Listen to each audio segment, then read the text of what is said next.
Thank you for being here for this session. It is a common question, and it is increasingly common because skeptical authors, that is, those who disbelieve in the Bible, have been very vocal in the past 20 or so years in criticizing the Bible on this very issue of God either killing people directly or God commanding Israelites to kill people.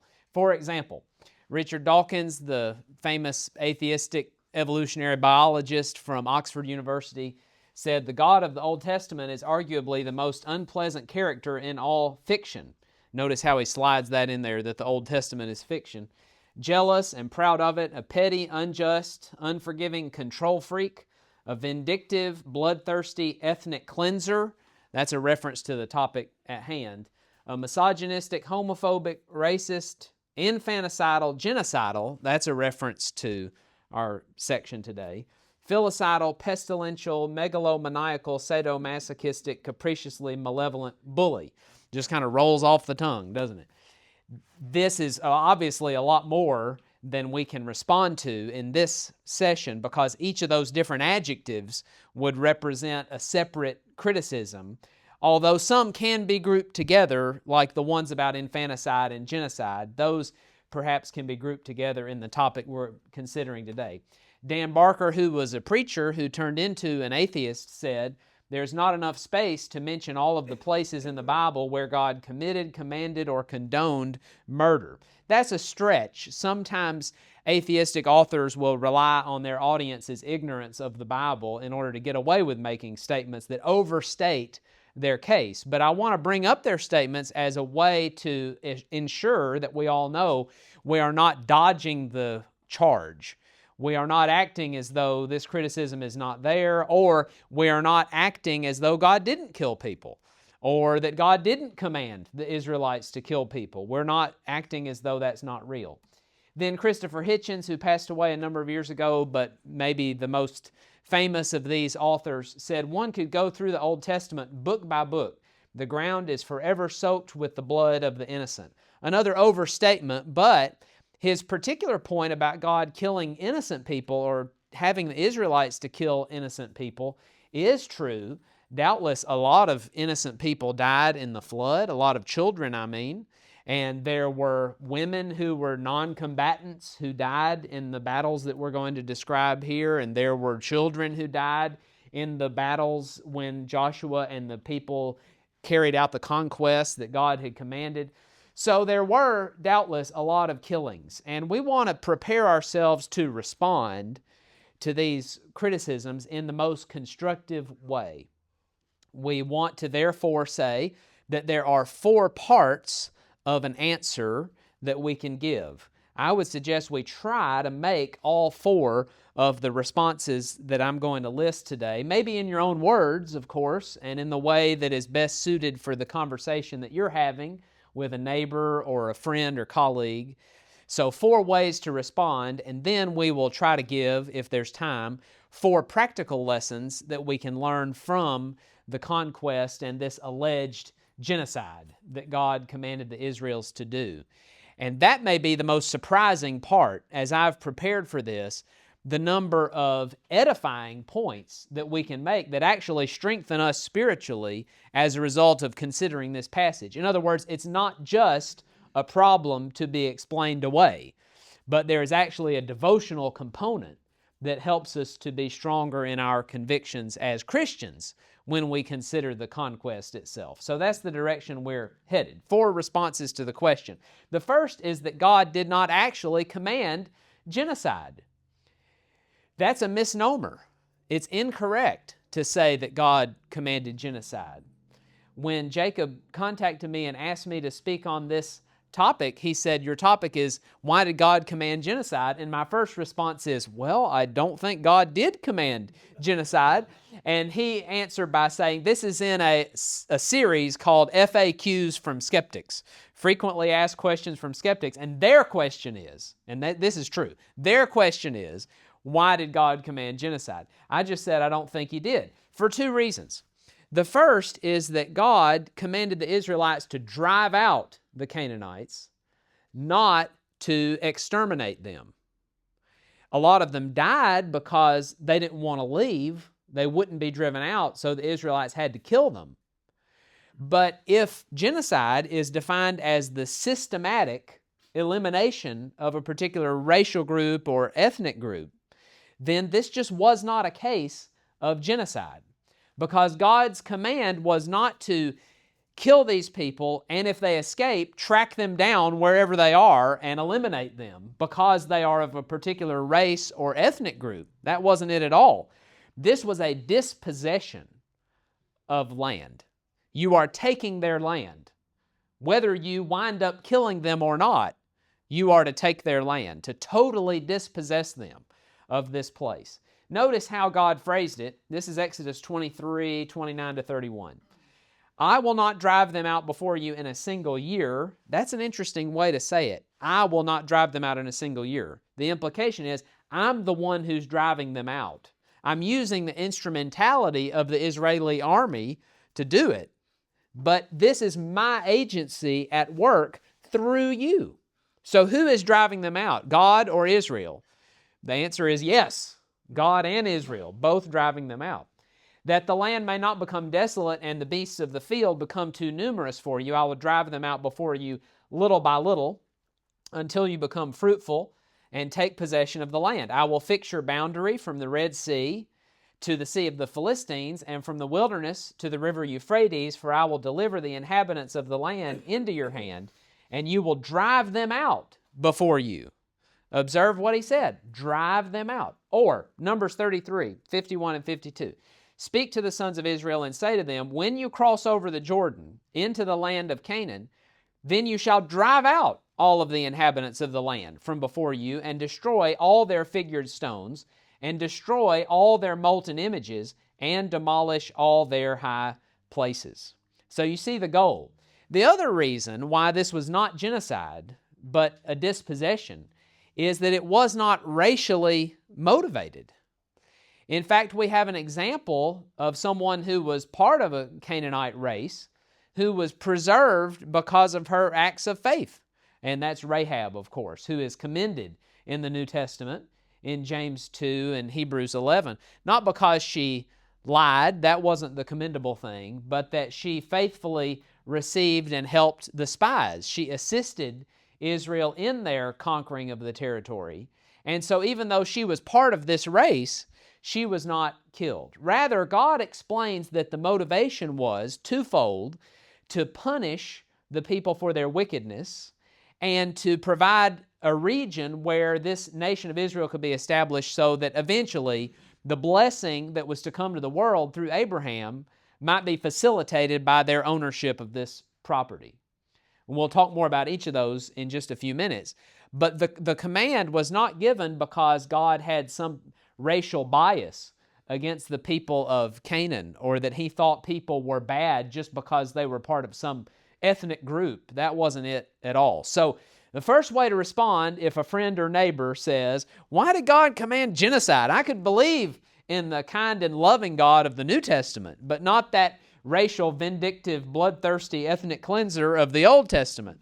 Our response is, God's love is taught in both the Old Testament and the New Testament. It's Leviticus 19:18 that says, you shall love your neighbor as yourself. I am the Lord. So the Lord was promoting love for neighbor in the Old Testament just as he does in the New Testament.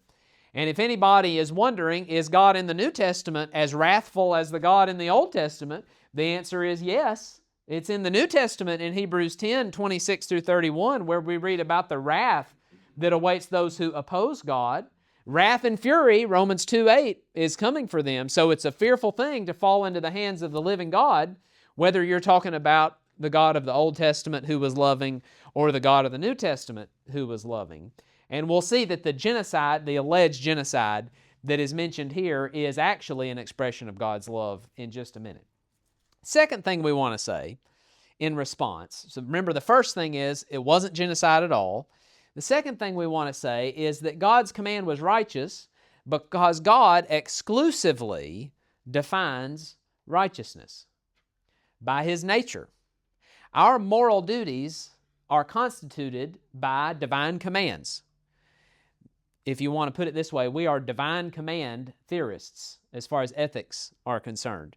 We believe that our moral obligations as humans are constituted by the will of God as expressed in divine commands, and that the commands that God gives are not arbitrary, but flow necessarily from His perfect nature. So God's character is such that whatever He says is right, even if the action He commands ordinarily would be wrong. If God sanctions it, it's right, because God's will defines what is right, not a particular custom that we may have or practice with which we have become familiar. For example, ordinarily it would be wrong for Abraham to take his son and offer him as a burnt offering. But if God says, take your son up on the mountain and offer him, then that becomes Abraham's obligation. It's right for him to do that because God commanded it. I thought I would just take a little detour for a moment and talk about God's moral sovereignty.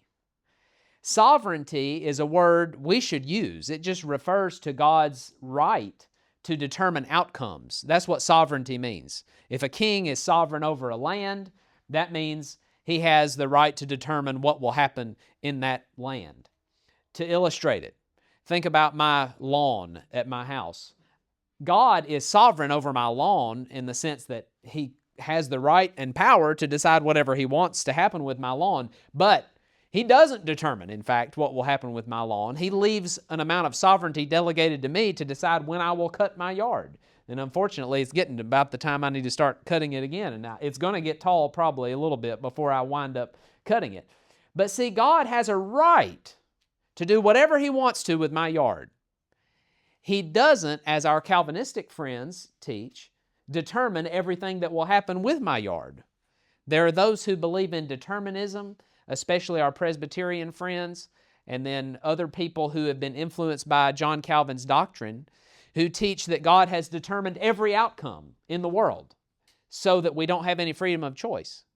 That's not what the Bible says. It's a bigger lesson than we have time for today. But God does have that sovereignty. We must not yield that ground. He is the judge of all the earth, Genesis 18:25. The whole earth belongs to Him, Psalm 24:1. Everything under the heavens is His, Job 41:11. So God has the right to say when the human lifespan for any particular human should end. He's determined that for all of us, hasn't He? Psalm 90 and verse 10. God could have set it up so that we live 160 years, but typically God has made it so that we live 80 years. God has determined in some cases that a person's life be cut short, shorter than the typical human lifespan, like David's baby son with Bathsheba. God struck the baby so that he became sick and died. God killed David's son. But that's God's prerogative because He's the giver of life and the creator of all. He is uniquely situated to do that.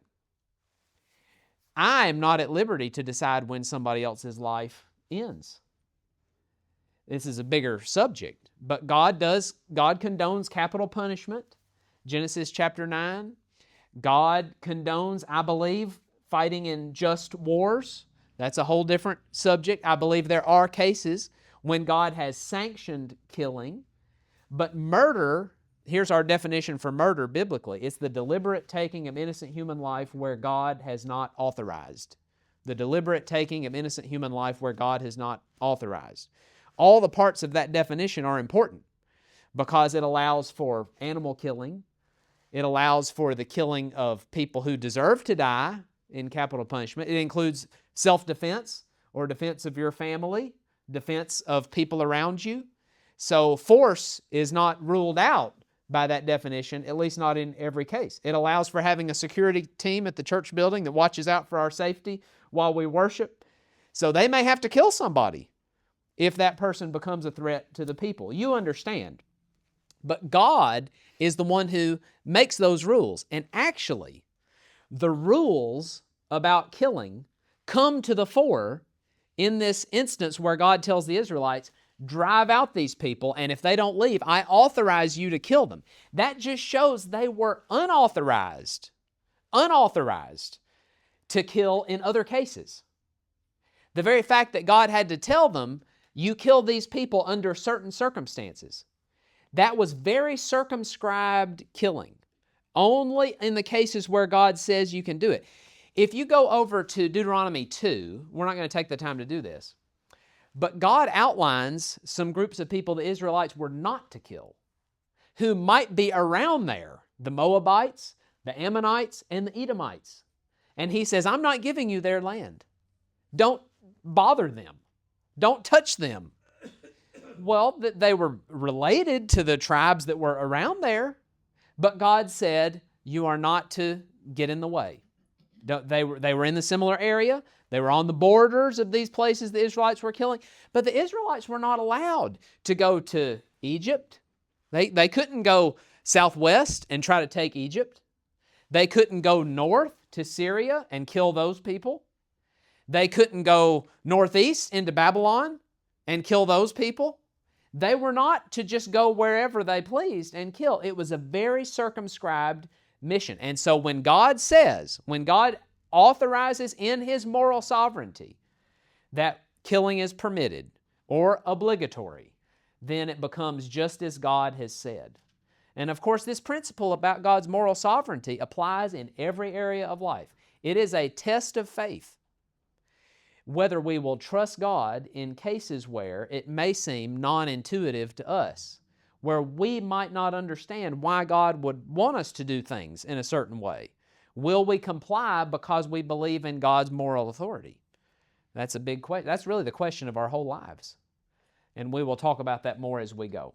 Okay, number 3, God's command was a just sentence on the wicked. We must not underestimate the wickedness of these tribes God told the Israelites to drive out. When you really look at Molech worship and Baal worship and the sexual permissiveness that was typical of these people, it is extreme. We're talking about child sacrifice. We're talking about orgies. We're talking about homosexuality and bestiality and prostitution. It's total licentiousness, and that was bound up in the dominant religion of these people. Let's just read a sample of it. Leviticus 18:20-30. You shall not have intercourse with your neighbor's wife or to be defiled with her. You shall not give any of your offspring to offer them to Molech, Canaanite god, nor shall you profane the name of your God. I am the Lord. You shall not lie with a male as one lies with a female. It is an abomination. Also, you shall not have intercourse with any animal to be defiled with it, nor shall any woman stand before an animal to mate with it. It is a perversion. Do not defile yourselves by any of these things. And now here's the connection. For by all these, the nations which I am casting out before you have become defiled. What's God's assessment of these people? This is part of what they do. These things that I've just described in the passage, which are hard to even talk about. This is what they do. For the land has become defiled. Therefore I have brought its punishment upon it, so the land has spewed out its inhabitants. It was so bad that God said poetically, it's like the nation, the land has just become so sick with these people, with the blood that has soaked down into the ground from all that they've done, that the land is vomiting them out. But as for you, you are to keep my statutes and my judgments, and shall not do any of these abominations, neither the native nor the alien who sojourns among you. For the men of the land who have been before you have done all these abominations, and the land has become defiled, so that the land will not spew you out. There's another clue that it's not racial. Because God said, if you do the same things that they did, you are going to get vomited out of the land just like these people have been. For whoever does any of these abominations, those persons who do so shall be cut off from among their people. Thus you are to keep my charge, that you do not practice any of the abominable customs which have been practiced before you, so as not to defile yourselves with them. I am the Lord your God. There you get a glimpse of the immorality of these people. And remember Genesis 15:16, in the same passage where God promised Abraham that he would get the territory that Joshua would later conquer in Genesis 15:18. In verse 16, he said that it would be about 4 generations from that time because the iniquity of the Amorites, and Amorites is just another name for the Canaanites because of the prominence of the tribe of the Amorites. The iniquity of the Amorites is not yet complete. So they were getting bad. They were already sinning, but there was going to come a time when God's judgment would be, not Joshua's judgment, not Moses' judgment, not the judgment of the 12 tribes, but God's judgment was going to be, they are so wicked that it is time for them to be driven out. Interestingly, God made the same judgment about Judah and Israel. Just a few hundred years later, their iniquity got to the point where God could not take their wickedness anymore. And when we turn over to, for example, Jeremiah 19:5, we find that Judah was sacrificing its children to Baal, just like the Canaanites had been doing before. So it's a remarkable thing that Israel did not heed this warning, and that God's so unbiased, so fair as He is, not a respecter of persons, allowed the Israelites to suffer the same fate. The last thing that we want to observe by way of responding to our friends and neighbors is that God strategically and mercifully protected the innocent. God's command for the Israelites to do this conquest actually serves to protect the innocent in 3 ways. The first is that God provided for the Canaanite infants salvation. Every baby who died as a result of the conquest went straight to heaven and is even now in the presence of our Lord Jesus, which is remarkable because if the Israelites had not come in and killed them, they would have grown up in Baal worship, in worship to Molech. They might have even been burned alive, as many of them surely were. So it's hard to charge God with committing some kind of atrocity against them by killing them. This, of course, does not mean that we are at liberty to kill babies today or that we have any license to commit any of the sins that the Amorites committed. Their religion was focused around really abortion and radical environmentalism because Baal worship was a fertility religion. They were making these sacrifices of their children and other sacrifices to try to have a good crop. That was the whole idea. So then also fornication. I wonder, do we see those sins in our culture today? Do we see abortion and worship of the environment and fornication prominent in our society today? Well, those things still happen. We're not too far removed from those Canaanite religions, are we? But that's an aside. I'm not going to get up on any of those soapboxes right now. I just want to say that God protected those babies by killing them from growing up in that environment. That's one way in which God protected the innocent. The second is that by driving these people out, God protected the Israelites from the encroachments of these people physically and spiritually. You can tell that God did that because when the Israelites left those people remaining in Judges 1 and 2, remember Judges 1 and 2, the whole setup of the book of Judges is Israel did not drive these people out, and here are the disastrous results in terms of idolatry and paganism and all kinds of suffering that happened to the Israelites. Even in the days of Solomon, you can read about it in 2 Chronicles 2, 17 to 18, Solomon's census of the people showed that there were 153,000, a little over 153,000 aliens remaining in the land. These are people who should have been driven out. But the wickedness that kept on increasing during the days of the divided kingdom after Solomon is traceable to the fact that they did not drive out the people when God told them to. Not only that, what about the Philistines? The Philistines, even to this day, conjure up hardship for God's people. Just the name of the group, the Philistines. But God explicitly told the Israelites to drive those people out. I don't think it's any coincidence that the first king of Israel was killed by the Philistines on Mount Gilboa. The very group God said, don't let these people survive in the land. And then David seems to have constantly been fighting the Philistines. It was a problem in Solomon's reign. It continued to be a problem for the Israelites after that. How many innocent people died because the Israelites did not do what God said in driving out these people? So it actually works out to the preservation of the innocent to think about these people being driven out.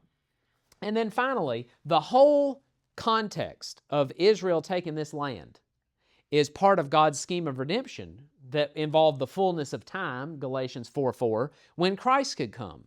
I mentioned before that the blessing that was coming to the world through Abraham's seed required that Abraham's seed have a place to live. And God secured them in that land so that years later the Messiah could come to that place under the circumstances that God set up. And that is the salvation of every innocent person. Every person who's in heaven, proclaimed innocent by the blood of Christ, is there because of God's scheme of redemption. But part of that was the land promise that God gave to Abraham. I think we're very accustomed to talking about the promise to Abraham in terms of the land that God gave to His people through whom Christ would come. But have you thought about the fact that any Canaanites who were saved, any Canaanitish people who are in heaven one day, will be there because God gave that land to the Israelites and Christ eventually came. I mean, there were many of those aliens who undoubtedly became proselytes and started adopting a moral lifestyle and probably even participated in righteous sacrifices before God. We don't know very much about that, but we know about the prophets who went to the Gentiles and so forth. We know about all the aliens who were left in the land. Surely there was a strong influence. We know about various people in the Old Testament. This is a bigger lesson, but we know about various people in the Old Testament who were not Israeli by their background, and yet were living righteous lives, so far as we can tell. So, those innocent people were all saved by the blood of Christ, which was shed as a result of a scheme of redemption that included this land. I know that's a chain of things to put together, but it really is the overall circumstance that God produced. Now, in the last 15 minutes or so, do we have till a quarter after to stop? Okay, good. Then we can talk about some practical lessons for our lives from this passage. I hope that we have cleared up this charge that God is a moral monster because of commanding the genocide of these people. If the foregoing does not clear that up, then I'm not sure what to say, because I think the Bible has done a very good job of vindicating God along these lines. I think there's enough evidence to show that this punishment that God gave was in the best interest of all the innocents. And then there's the bigger issue that we haven't really gotten to talk about, and that is that it is not unloving to punish. God's righteous nature means that sin has to be punished, whether it's my sin or yours or the sins of the Canaanites. We get to decide whether our sins will be punished in hell one day or on the cross of Christ. And I pick the cross of Christ. But God's love is not inconsistent with His judgment. That's the big theological picture that's being exemplified in the driving out of the Canaanites. Okay, we can trust God even though His instructions may seem counterintuitive to us. The hardest part of the alleged genocide of the Canaanites for me is not the fact that Canaanites were killed, even the innocent ones. The hardest part for me is trying to put myself in the shoes of an Israel soldier who had to go in there and carry that out. Can you imagine being commanded to do that? And all of the nitty-gritty that would involve? That would be very hard for me to do. I know it was hard for them because they didn't want to do it. In Numbers 13 and 14, the explanation they gave was that these people are too big for us. The nations have giants in them, and we think we're going to be defeated if we go and try to fight against these people. But I suppose that they, in the back of their minds, were also thinking, we don't want to go to the trouble of this. This is going to be very hard to do. And when you think about the fact that even after the conquest was largely complete, and Joshua did his part, by the way. Joshua 11:13 makes it very clear that Joshua had accomplished his part of the mission. He left it to the tribes to take care of their particular little pockets of land that he did not actually administer himself. So Joshua did the leadership, got the people mainly driven out. But when he left it to these individual tribes, they didn't follow through on what they said. The Philistines, for example, in Joshua 13:3, were just not driven out of their territory. It seems like basically all the Philistines got to stay for some reason. I suppose part of that was, who wants to go to battle? And then who wants to live with the memories of having to kill all these people, even some innocent children or non-combatants? That is difficult. But are we able to trust God that His commands are right, even if they are not intuitive to us? How many people have said, I see that the Bible says this about whatever issue you want to bring up, but I just can't believe that God would expect that. And that might have to do with worship. That might have to do with the singularity of the church. That might have to do with God's discussion of His expectations for the two genders, for what men are supposed to do in this life and what women are supposed to do in this life in whatever context. People say God's statements don't fit with my expectations. So this was really a test of Israel's faith as to what they were supposed to do. It reminds me of Naaman in 2 Kings 5, where the prophet told him he had to dip in the Jordan River, and his initial response was, no, that doesn't meet with my expectations about what I'm to do. So it was a test of his faith. God gives us certain tests of faith. Even on the issue of baptism, for example, very few people argue that repentance is unnecessary for salvation, or that belief in Jesus is unnecessary for salvation, or a confession of Christ is unnecessary. But when it comes to an arbitrary command that dipping down into the water is required for salvation, a lot of people balk at that because for some reason, whatever it may be, it doesn't meet with their expectations. I can imagine there being a lot of Israelite soldiers who, when this command was given to go and drive these people out, thought, well, I thought that when God said He would drive these people out, that He was just going to do it, and that I wouldn't really have to lift a finger. But God says, I'm giving you Jericho and all these other places, and you go and take it. It's a gift, but you've got to go and take it. And that's the same with salvation today, isn't it? Salvation is a gift that nobody could earn, nobody could merit. We can't produce it for ourselves. We're dead in our trespasses and sins, but God says, here's this free gift, you have to take it. So God's expectation must be met. The second thing is that human life is sacred. That may be a surprising practical lesson to draw from this, because this involves a lot of killing. But the presupposition that underlies the whole story is that we are not at liberty to take human life whenever we please. The Israelite soldiers were not at liberty to do it. We are not. God's command makes it permissible or obligatory. I wish our nation could learn the lesson that this text in Joshua and the Deuteronomy passages that precede it and in the book of Numbers, these passages teach us that human life has to be respected. And we see continued encroachments, especially at the beginning of life, with abortion and infanticide and lack of respect for the preborn and the newly born. Also, we see encroachments against the sanctity of life at the end of life, when the weakness of old age becomes an excuse for killing the elderly. Becca and I just saw a movie the other night. It just came to me.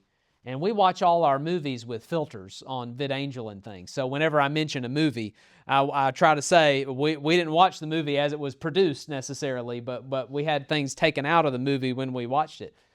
But it was a mystery movie, and at the very end it turned out that basically the hero of the story had committed euthanasia, and the detective who had discovered the illegal euthanasia overlooked it because of how sweet the euthanasia was.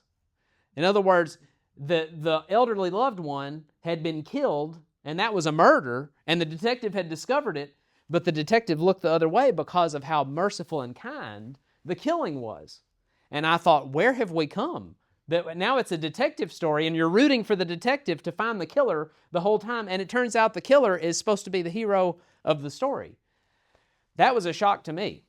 You can always tell who the moral hero is supposed to be by the music.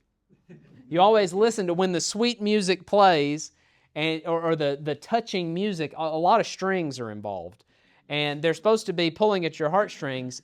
And my wife and I looked at each other when we watched it, and we said, is that what happened? Are we supposed to be celebrating the killing at the end of the detective story? But that is how it is. Anyway, our society, which pretends to be very merciful and loving and sweet and kind, is getting more barbarous all the time, and is much more like the Canaanites than the obedient Israelites as these things go. Then death is not an intrinsic evil. There's bad and then there's evil. If I get up in the night, as sometimes happens, and hit my shin on the side of the bed, that hurts. There are a lot of days, I do this a lot, where I hit my shin on the bed, and so there are many days where I have bruises on my leg because I just run right into it. That's bad, but it's not evil. Evil is a will that's opposed to God. 1 John 3:4 says that sin is transgressive against God's law. It's lawlessness, going against God. So a lot of bad things, painful things happen that are not evil. One time I broke my dad's nose when we were playing basketball. I really broke it hard, and it was, I don't want to even describe it. It's kind of nasty. But Dad said, ouch. He said, that hurts, but he didn't accuse me of any evil. Because sometimes in basketball, you go one way and the other person goes the other way, and bad things happen. But they're not evil things. A tornado, a tsunami, an earthquake, all these things result in a lot of bad, but they're not moral evils because they're not a will that's opposed to God. And so transgression is what's wrong here, not the cessation of biological life. When you really think about it, this death of even an innocent Canaanitish person is not even the final cessation of biological life. We usually say that death is cessation of biological life. I believe death happens when you have whole brain death, including the brainstem.